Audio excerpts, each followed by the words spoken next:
incrível parar para pensar que a maior parte do nosso universo, na verdade, está escondida. Hoje, a gente vai entender como a tecnologia mais avançada da humanidade está começando a desenhar um mapa dessa arquitetura cósmica que é gigantesca, misteriosa e completamente invisível. 85%. Esse é um número para a gente guardar na cabeça. É a quantidade de toda a matéria do cosmos que a gente simplesmente não consegue ver, não consegue tocar, nem detectar diretamente. É, de longe, a maior fatia do bolo do nosso universo. Essa substância meio fantasma é o que os cientistas chamam de matéria escura, e ela é, assim, o maior paradoxo da cosmologia. É a matéria mais abundante que existe e, ao mesmo tempo, a mais misteriosa. Ela não emite luz, não reflete, não bloqueia, por isso o nome escura, né? Ela tá lá, mas é como se fosse transparente para tudo que a gente conhece. Certo, mas vamos lá. Se não dá para ver, como é que a gente sabe que ela existe? Bom, a resposta é simples: pelos efeitos que ela causa.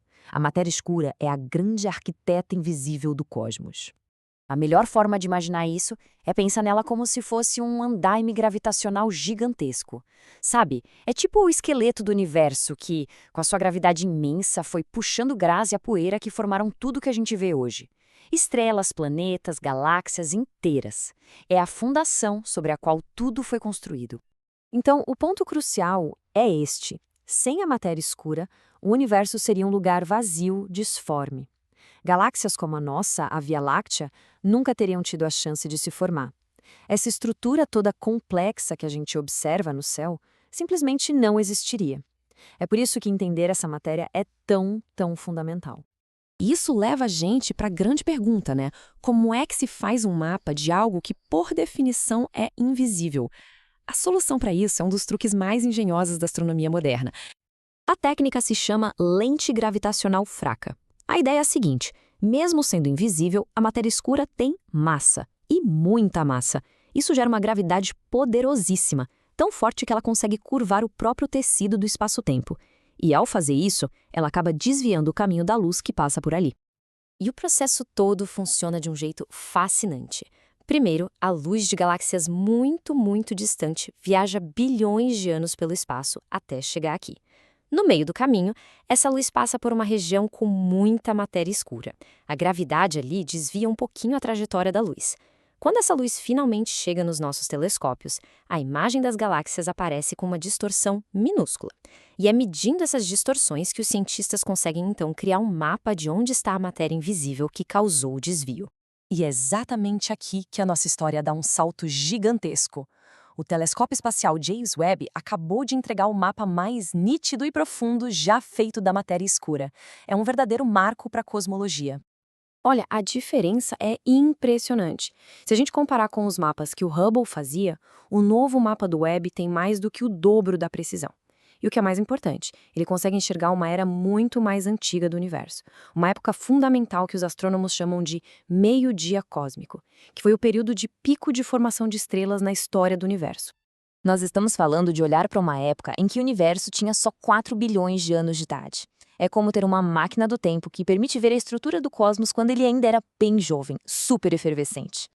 E por que esse tal de meio-dia cósmico é tão importante? Porque foi nessa época que as galáxias estavam nascendo num ritmo frenético. Poder enxergar o mapa da matéria escura desse período permite, pela primeira vez, testemunhar como o esqueleto invisível e as galáxias visíveis cresceram e evoluíram juntos. Então, vamos lá. O que esse mapa revolucionário realmente nos mostra? Quais são as grandes descobertas?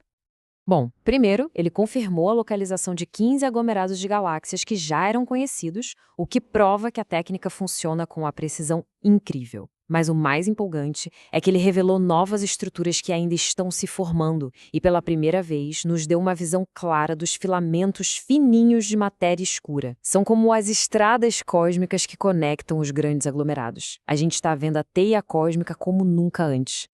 Nas palavras do pesquisador Alberto Casas, essa descoberta marca o início de uma nova era na cartografia cósmica de precisão.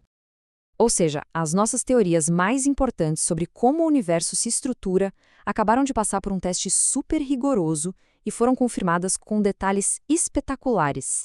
E isso, na verdade, é só o começo. O trabalho do Webb abriu uma porta nova. As próximas missões, como o telescópio Nancy Grace Roman e a sonda Euclid, vão usar essa mesma técnica para mapear áreas ainda maiores do céu. A promessa de um mapa completo da teia cósmica numa escala que hoje a gente mal consegue imaginar. O que nos deixa com uma reflexão final, e talvez a mais importante de todas. A gente está ficando incrivelmente bom em mapear onde a matéria escura está. Dá para ver a influência dela, a estrutura, o esqueleto que ela forma.